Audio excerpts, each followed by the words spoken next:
This is Dr. Tiwari. And this is Dr. Kocak. And you're listening to the Best podcast ever. Broadcasting from Columbus, Ohio, we'll be talking about plastic surgery procedures focusing on only the breast. Ranging from breast reconstruction to breast enhancement and reduction, we'll cover everything you ever wanted to know about the breast.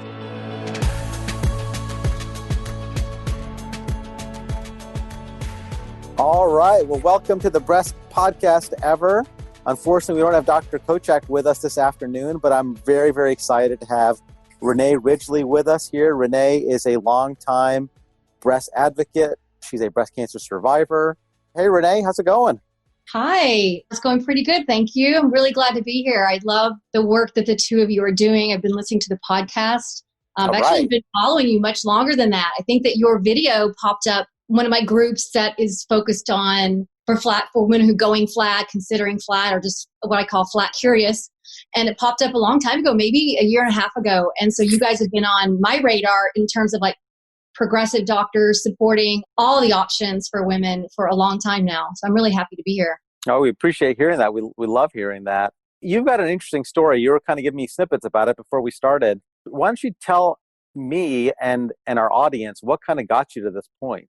I was going to be one of those patients. I thought I was going to be one of those patients who had a low stage. I was DCIS, so stage 0. It was very extensive, so I wasn't offered a lumpectomy. But I kind of thought like, oh, I'm going to get in and out of this, just eat easy peasy, none of the hard treatment. Why in my head I thought a mastectomy wasn't a hard treatment. I don't know why. But I thought, and I was doing stand-up comedy at the time, I thought I was going to go right back into this world that I was kind of excited about. And it all came to a big halt because I didn't listen to my instincts of going flat. And reconstruction was presented to me as something that was really easy peasy. I should just do it. And I can kind of dismantle it all really easy if I don't like it. And that didn't happen. It didn't happen at all. That's an interesting way to put it. Dismantle it if you don't like it. Dismantle. Take it apart if you don't like it. And that I think that a lot of patients think of the implant as kind of like, for lack of a better analogy, kind of like a zit that you can just pop this thing out. Yeah, Dr. Pimple Popper. Yeah, it's not. I mean, the capsule is the rub, right? Yeah. And I didn't know about a capsule, and I think a capsule is really important and becomes this thing that has to be addressed at an explant, and it has to be addressed if you get capsular contracture. It's also what contains the biofilm bacteria if it gets in there on the implant. So it has a lot of problems with it that I wasn't aware of. I also, unfortunately, had my pecs put under the muscle. I looked for a pre-pec doctor. This was 3.5 years ago, and I'm in what I consider like a boob job recon capital. Yeah, I mean, you're in Los Angeles. I'm in Los Angeles. I couldn't find it. As a matter of fact, I had a doctor, very well known, kind of scream at me like, who would ever do that? It's unethical. They don't know what the safety, long-term safety of that is, and terrified me.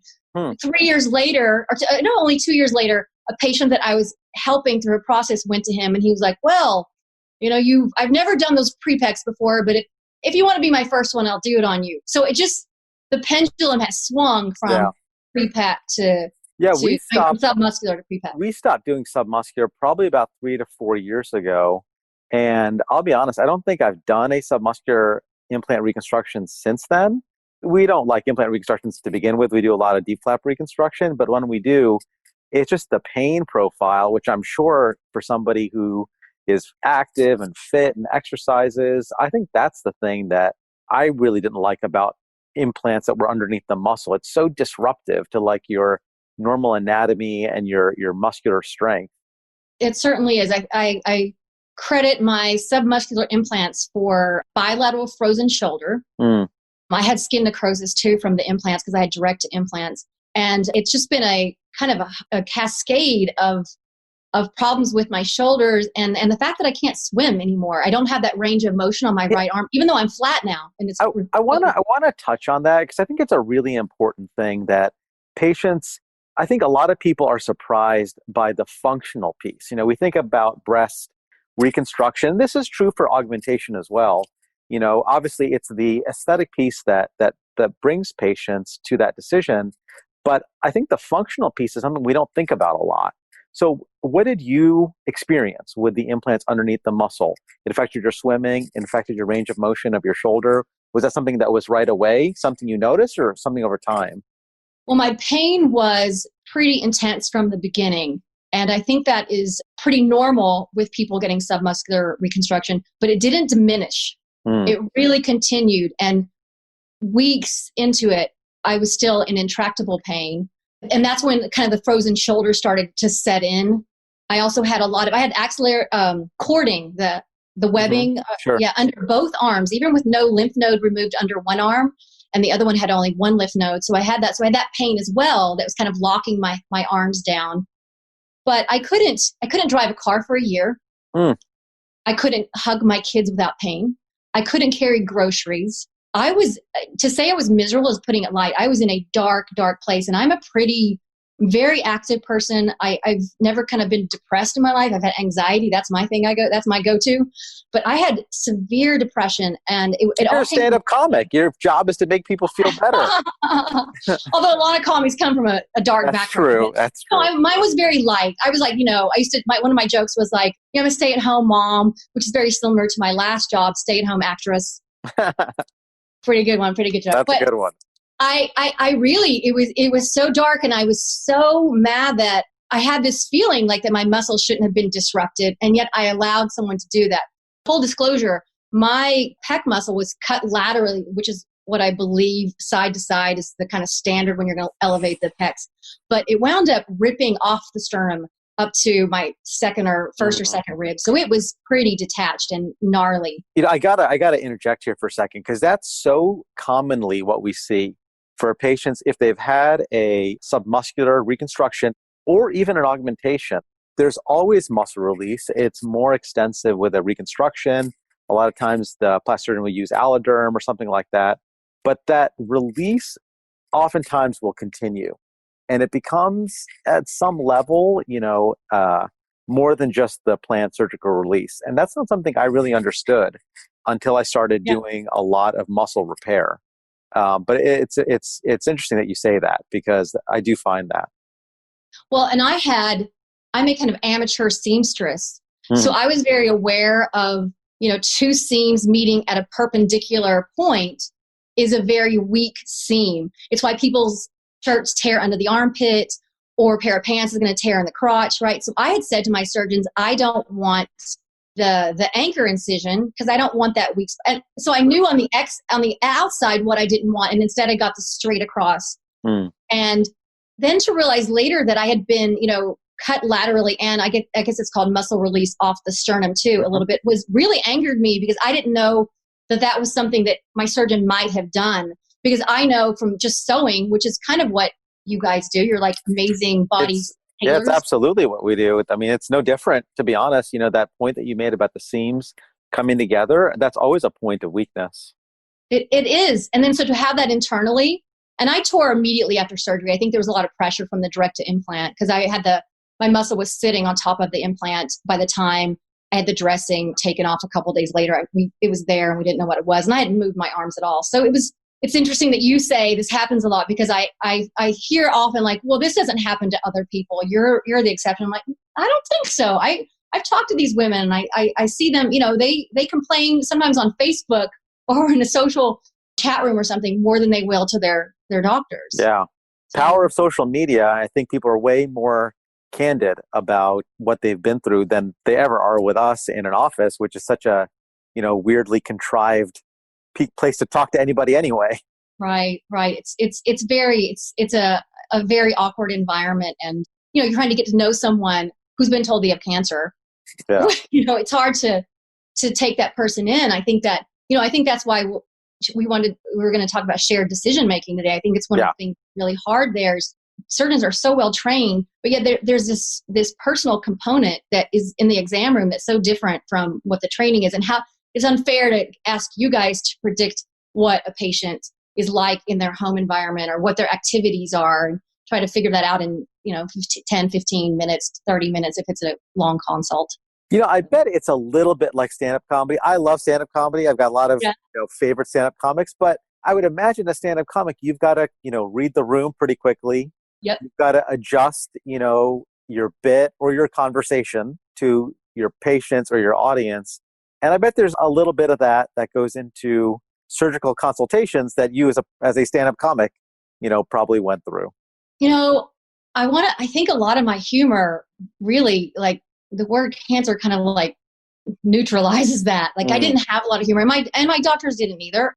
I think that what happens so often is there's this kind of cookie cutter approach that's given to each patient.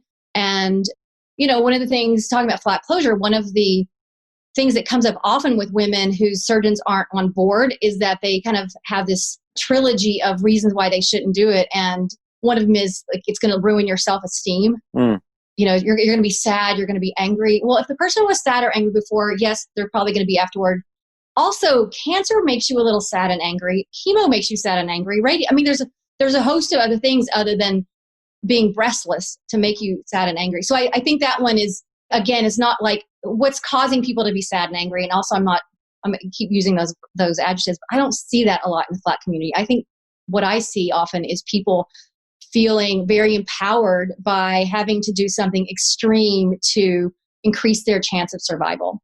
And that is a really brave and courageous thing that should be respected, as opposed to, oh, you didn't complete your treatment because you didn't rebuild your breast at high risks. So yeah, that's funny. It's an interesting way to put it, because it's not a failure to not get reconstruction. I mean, that's an odd way to, I think, but it is put out to patients a little bit that way.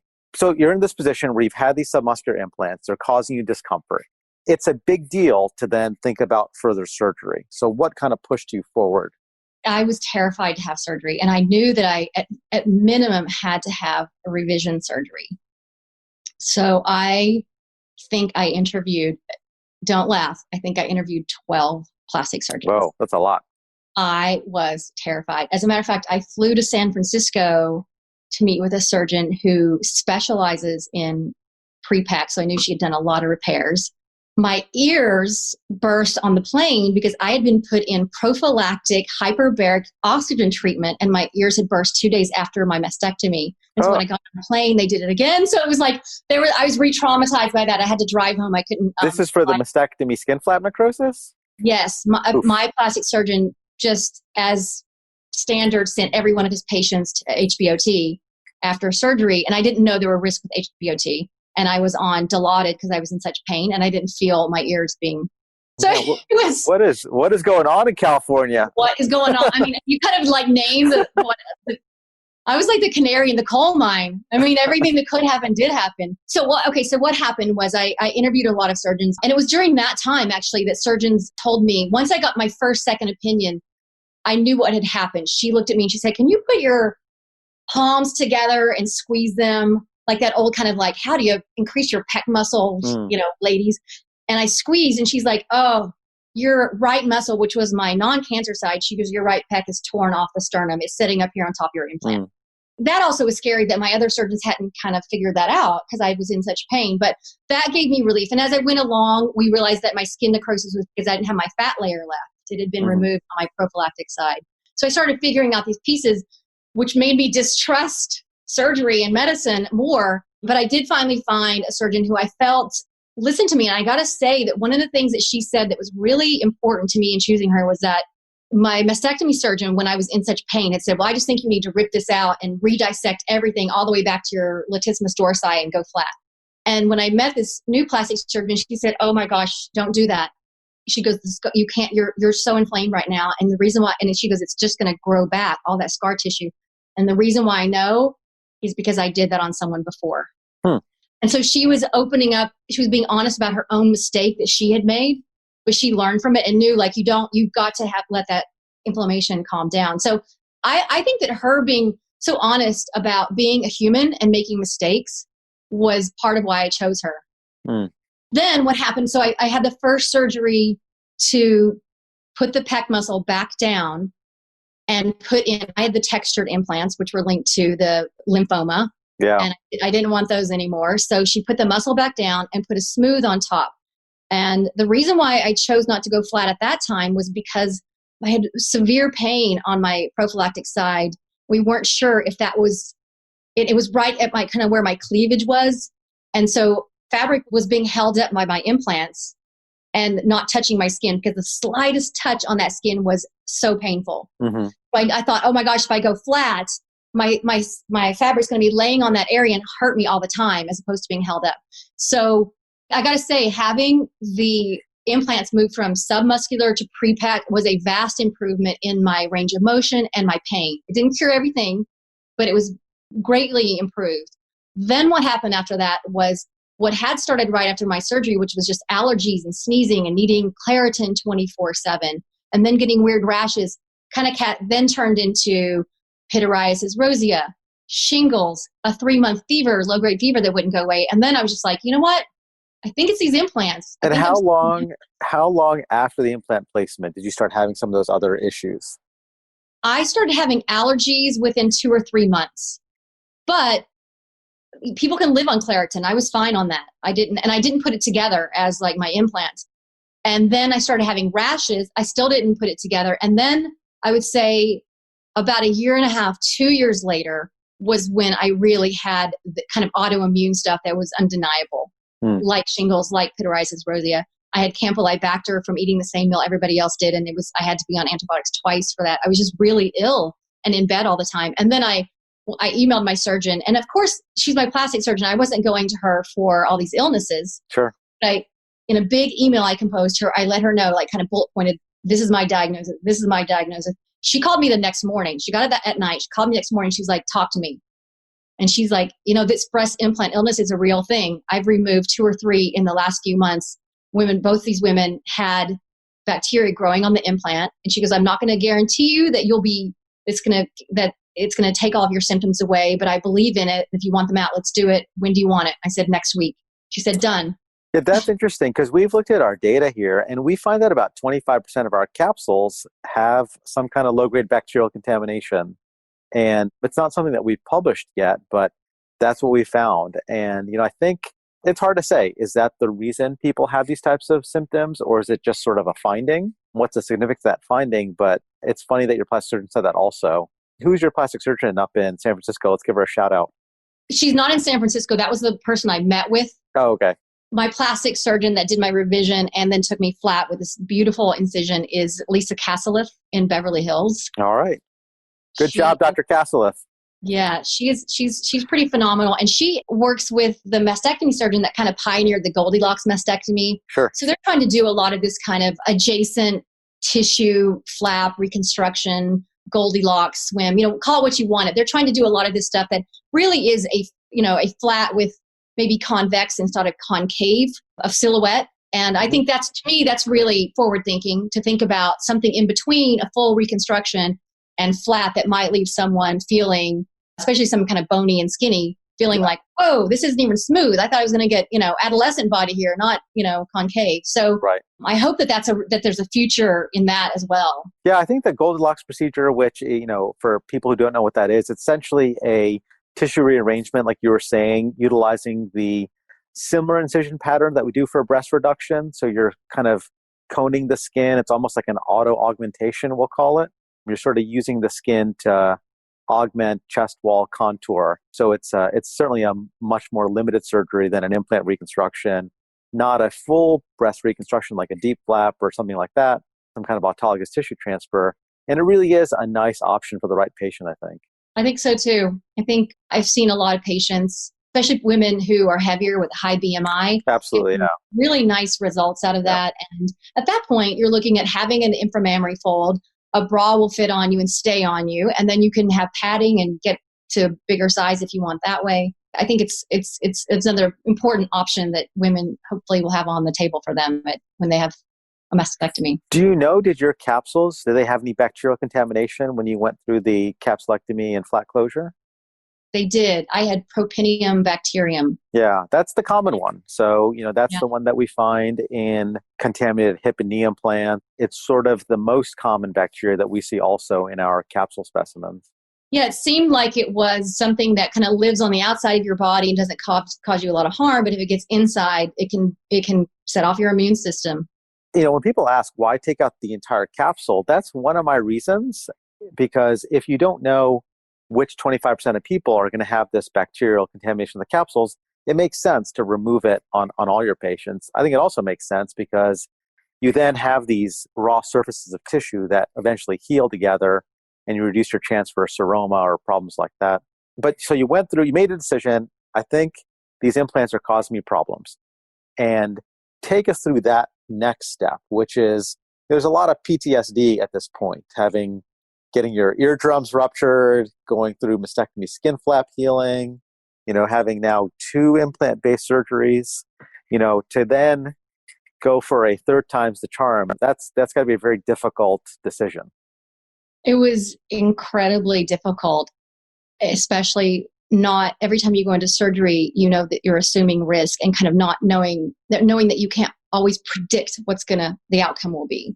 And I wasn't really worried about the aesthetic outcome at this point. I never thought my implant reconstruction looked good. So I wasn't really worried about that. And really hadn't been my priority from day one. But I was just so worried about the skin that had the sensitivity, the kind of nerve sensitivity. But I was just so sick, it didn't matter.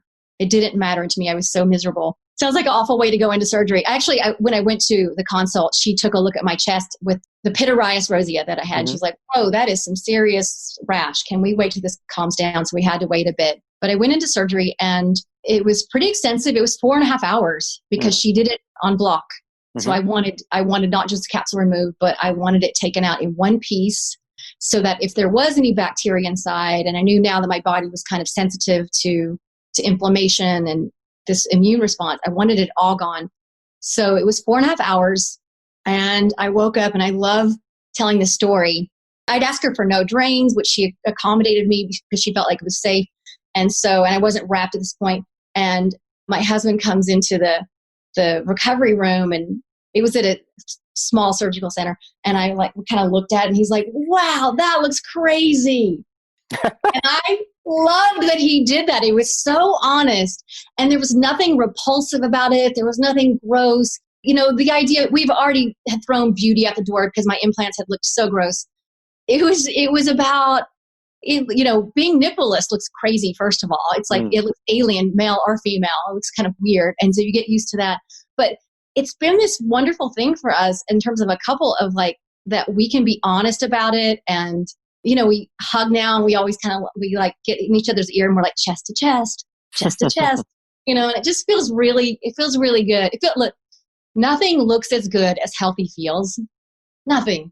So once you feel healthy and you feel like you have your body, your function back.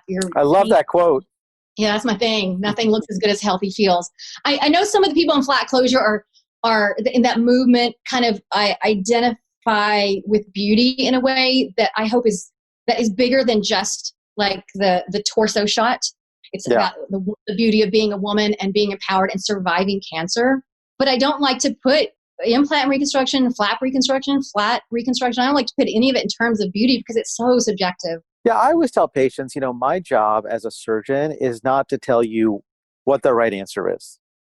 My job is to figure out what the right answer is for you and to provide those options. I should be seen as a problem solver. You have a problem and I've got some solutions. So let's figure out which solution works for your problems. And sometimes that's flat closure. Sometimes it's implants. Sometimes it's a deep flap. Sometimes it's a gap flap.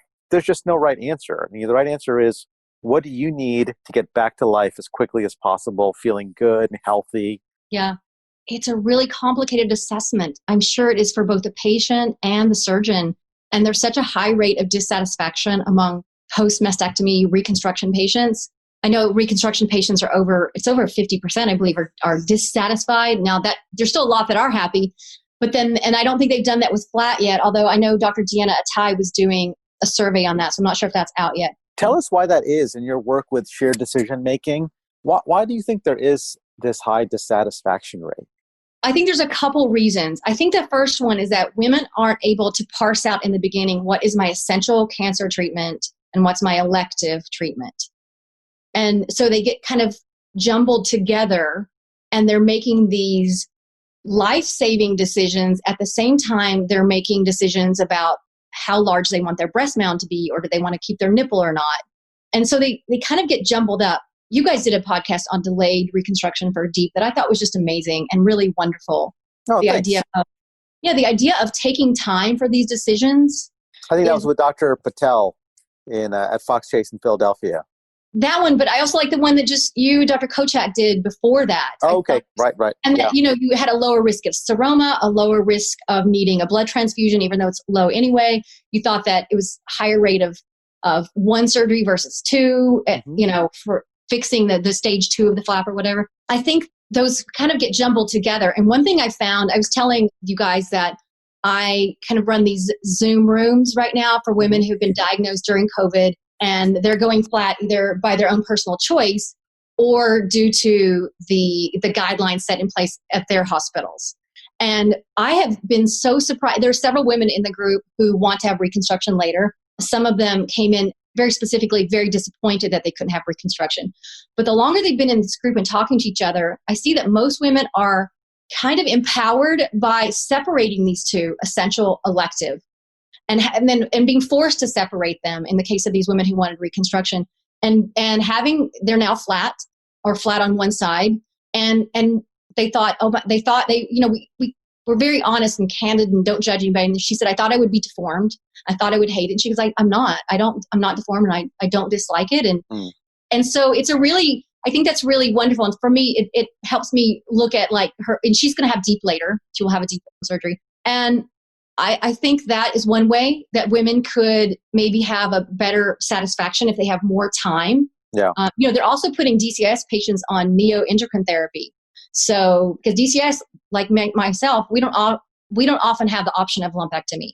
Mm-hmm. And so if we got put on, 3 months of tamoxifen, that gives us more time to figure out what we want, as opposed to I had 4 weeks, and I now look back and see it was not an emergency, but I was told by a doctor, you need to do this sooner than later. So it stuck in my head. I need this done right now. So that's one of the reasons why I think that this dissatisfaction is so high. And I think that also, and here comes to one of the main issues I have, is I don't think that women are warned about the long-term risk. We know the short-term risk. We know infections, seromas, necrosis. We don't know the long-term risk, and that's the collateral damage that's done to us that might not ever go away. And those risks come with, they're at different levels.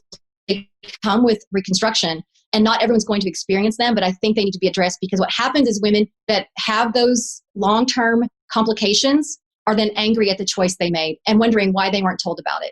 So what, in terms of long-term complications, what do you hear among the patients that you talk to? What are the things that people express as, I was never really told this was going to be an issue? I think the number one is the loss of functionality if a muscle has been removed, or pain from that muscle being removed.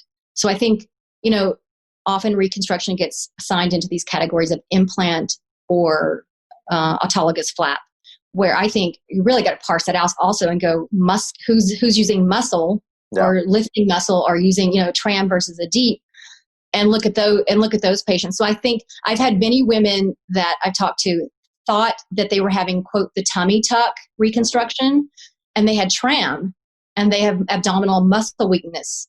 They didn't know to ask for DEEP. They didn't know that they weren't at a microvascular surgical center, and they weren't getting what they could have had. They weren't getting the gold standard, basically, of flap reconstruction. Yeah, if Dr. Kocak was on the podcast right now, he would go on his soapbox, and it's a good soapbox, because one thing that we've really tried to push is, just like when we do a total en bloc capsulectomy, we'll take pictures of the capsule around the implant, really confirming for the patient that they have gotten what they thought they were getting. And we do the same with DEEP flaps. We take pictures of the back of the flap, we take pictures of the muscle area, so patients know what they're getting. Because I think as long as you're honest with patients and you say, listen, I couldn't do a DEEP flap because of X, Y, or Z. Most of the time, that's not true. You can always do a DEEP flap. But I think as long as patients know that they have a certain level of assurance that they got what they thought they were going to get, it goes a long way to at least addressing some of those unknowns that you go in and come out of surgery with. Mm-hmm. Knowing all of your options and knowing all of your risks are really important. The other thing that I think but the muscle piece is a big one. I don't think we as plastic surgeons, I know in my training, it was never really emphasized to us how limiting removing some of these muscles for these operations can be, And the best example is a latissimus dorsi. Latissimus dorsi, you're taking the entire latissimus dorsi muscle. It's a real issue. And, I do find that patients have muscle problems after it. But if you really look through the literature, it's not a clear answer. I don't think most plastic surgeons would say with definitive commitment that taking latissimus dorsi leads to functional weakness. But it's pretty clear that it does. So there is a bit of fake news that runs through any type of training environment. And I think people kind of come out believing certain things that may or may not be borne out in their careers. Yeah.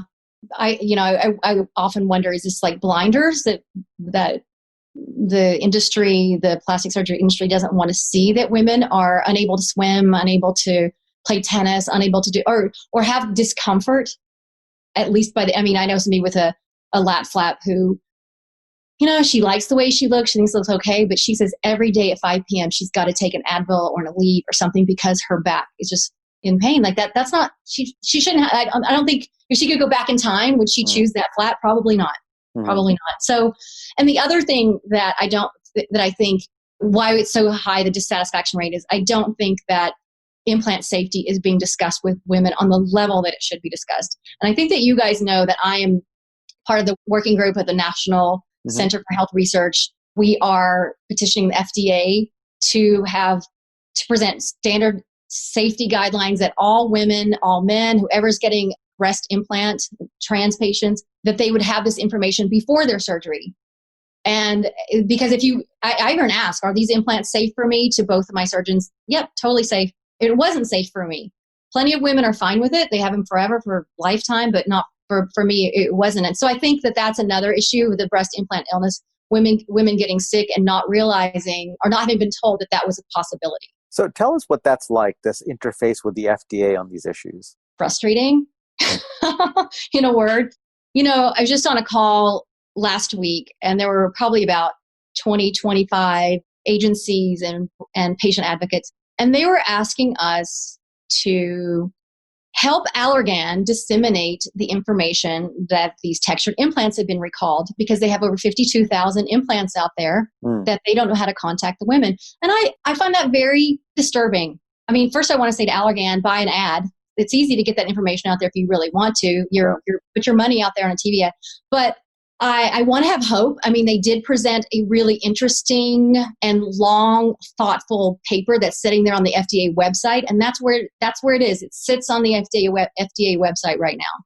But it is a checklist a potential checklist for doctors and patients to go over before their implants when they're considering implants, and also the black box warning that might be put on implants in general. I mean, the textured implants that are so problematic are now off the market worldwide, which is great and a win. And that is because of grassroots organization of women saying these implants suck and they're related to lymphoma. And also breast cancer patients call them the Velcro boulders, the textured implants, because they're so painful. So that is happening. I have hope for this. For every one person, there is an advocate, or there's plastic surgeons on the team. 2 former presidents of the American Society of Plastic Surgery are in the working group. For every one of us, there's probably 5 or 6 people sitting on the FDA. So it's very bureaucratic. I mean, it's kind of typical of a federal agency, right? Everything moves at like a snail's pace, but it's kind of ridiculous that this has been going on for 40 years. 40 years of trying to get, maybe even longer, of trying to get safety guidelines put on implants and a mandatory patient-doctor checklist. Because implants, as you guys know, being microvascular surgeons, it's not the only option. And to present it as something easy without telling people about the risk is uninformed consent. Why do you think there is this issue of uninformed consent? Why are plastic surgeons? Is it that plastic surgeons don't know? Is it that they know but aren't sure? Is it that there's obviously profit motive, which would be naive not to think that's not involved here at some level? What do you think? Is it every one of those? It probably is, every one of those reasons. What do you think is going on there? I think you're exactly right. It is every one of those reasons. So how do you get these people in different camps of like, well, this is how I make my living. Well, I've heard of this thing, but I don't see it and don't think it's true. Or I think it's true, but I don't really want to talk about it because it's probably not going to happen to this woman. And then you have the few surgeons like yourself like Castle, like, I'm sure many more plastic surgeons who are putting this on their website, who are putting breast implant illness on their website. So how do you bring them all together so that they can there can be consistency in how you discuss implants with patients? And I think it has to be, okay, so in Arizona, they just passed, it's a bipartisan bill. It just cleared, I believe, the Senate, going to Congress, and it is a breast implant surgery informed consent. Mm-hmm. This is going to happen. I mean, first of all, if you can get anything bipartisan done in today's environment, hallelujah, great. It's like a win-win for everybody. So as this bill is going to be presented to the next level, we're already taking this same package. We're not going to reinvent the wheel, the same kind of legislation, this bill, to California. So I'm creating a team here now that will address the health committee and try to get them to introduce this bill in California. So we're working now at state level because we realize the feds aren't doing anything for so long. So if we can get a state bill that requires surgeons to just have a checklist of like, have you been diagnosed with connective tissue disorder? Do you have anyone in your family with autoimmune disease? Do you have, XYZ? Go over these lists. Then I think it becomes not about the whim of the surgeon. Do they want to discuss the possibility of illness from breast implants? It becomes more like, this is mandatory. I have to present it to you, and you've got to sign it. Both of you need to sign it. Mm-hmm. And I think it becomes a neutral thing. Like the doctor can present it in a way of like, well, I don't like giving this to you, but here it is. Or they can present it like, I've known a lot of women sick from it. I don't think it's going to be you, but here's the information. I think that has to happen. I don't think you can ask an industry that makes a lot of money off breast implants to everybody comply with this kind of voluntary checklist. I think it has to be something that is put into motion by law. Yeah, that's interesting because I've not heard of something like that in our area in Ohio or the Midwest. But yeah, it'll be really important to have that go through California and Arizona, I think. So kudos to you for trying to push that through. Tell me how you got involved with like the Susan Love Foundation and that article you wrote for the Washington Post. What kind of got you for that editorial piece? What got you to write that? Right. Well, I didn't feel like doing stand-up comedy anymore, so I had to find a way to channel my creative outlet, my creative tendencies. I had the textured implants, and I think it's really hard for someone who hasn't been told you have cancer to identify with someone who has cancer, and now they have this other risk that they didn't need to assume, which was, in my case, the textured implants. And it might be really small. It might be like 1 in 30,000, or it might be 1 in 3,000. Or if you're BRCA mutation, you have a BRCA mutation, it might be 1 in 300. And that's a paper that just came out, a Dutch paper linking higher prevalence with BRCA patients to lymphoma from textured implants.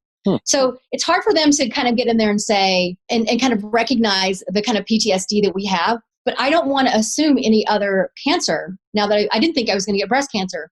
So I don't want something that's going to even give me a slight risk. That was my impetus for writing because I was really angry. One of the reason to be an activist is something pisses you off and you're going to do something about it. So I wrote that article. I knew the time was right because there had been an FDA meeting with hundreds of women speaking on issues from breast implant illness to lymphoma to discomfort and pain. So it got a lot of attention. And before that, it was interesting. I think that article came out a week or two before I hosted, using my stand-up comedy techniques again, I hosted a luncheon that the Cancer Support Community Los Angeles hosted, and they were honoring Dr. Love at this event. So I was still ill from recovering from surgeries and stuff, but I was like, I really want to meet Susan Love, so I'm gonna do this thing. I wound up sitting next to Susan and her wife Helen, and they were just lovely people. Susan is an amazing, charismatic speaker and has done so much for shared decision making on patients' behalf. Herself being a patient, a leukemia patient, and I met them, and I've just been very involved in their work, following the work of the Dr. Susan Love Foundation since then. They are it's very different. They're not looking at pharmaceuticals. They're looking at the breast, its anatomy, and why are the breasts so susceptible to cancer? And how can we get there before the cancer does? Is there a way to go through the ducts? Is it bacteria? Is bacteria coming from outside to inside? So I really love that they're looking at this in a very different way than most research organizations are. And I'm the mother of 2 teenage daughters. So I'm really committed to ending this disease. And raising awareness is great, but it's time to really figure out hey, can we get there before cancer gets there? Can we find a way? Yeah, ditto. I've got 2 teenage daughters myself, and, there's a lot of breast cancer talk in our household. And, I know it's something that gives them anxiety. So, I think the research in this area is very important for many reasons. But I really think what you're doing there is important because I think patients listen to patients more than anybody else. It's why social media has been so important. It's why advocacy is so important. We did a nice kind of conversation with Terry Kuti, who runs Deep Sea Journey, also a big patient advocate. But kind of summarize for folks, what is shared decision making? What is the patient, what should the patient take away from that term? Well, I think patients, it's hard to kind of empower patients when they're in this state of shock. And I would say to patients that, in order to really be good at shared decision making, to really slow down and to separate the elective and the essential treatment. And, I think that, and to recognize breast cancer surgery is not an emergency. So that's like one area. I think the other thing is to trust your instincts. I think a lot of women have instincts about their value of aesthetics versus function versus pain, how they feel about implants. And I think they have to kind of trust themselves in that area and present those ideas to a surgeon because they don't know, is this one really, are her breasts really important? And, or is she somebody who's like, I want to get back to playing all the sports that I was playing. So, a woman has to bring that in to the room, I think, to the exam room. The other thing I would say is like, as a patient, I think your current sense of self and your current sense of body image is likely to be reflected post-mastectomy. Mm-hmm. And for it to be presented as a free boob job or you're going to get an upgrade or things like that I don't think that's right. I think if a woman was looking for a tummy tuck before, you can say, well, there's this surgery and we could do that, or, and you can have a warm tissue up here at the top. But I think to present it as, we're going to change your life and get rid of your cancer at the same time is really is disingenuous. And I would say that on the surgeon side, that really shared decision making means that you, as a surgeon, you have to present all options to women, and that's not just the ones that your office is doing. There's not just the procedures that you do. It might be procedures that somebody else does, and that you need to present those as an equal option for this, a viable option for the woman sitting in front of you. I think we covered that before, but advising each patient of the short-term risk and the long-term risk. Yeah. And as a surgeon, I think you guys have to be knowledgeable about what's the collateral damage that might occur from these. And you can couch it in a way that is minimized, minimal, that not everyone experiences. It's like, I don't think I've helped several women go through deep surgery, and they were both very shocked about this kind of Ken doll thing, right? Mm-hmm. I think that's something like, hey, just discuss it with my front. So what happens, they're not surprised, they're expecting it. And then the really key here for a surgeon, I think, is checking your personal subjective beauty opinions at the door. When you walk in the exam room, don't come in with your notion of what beauty is, because it's likely not going to match what that woman's idea of beauty is. Such an important point.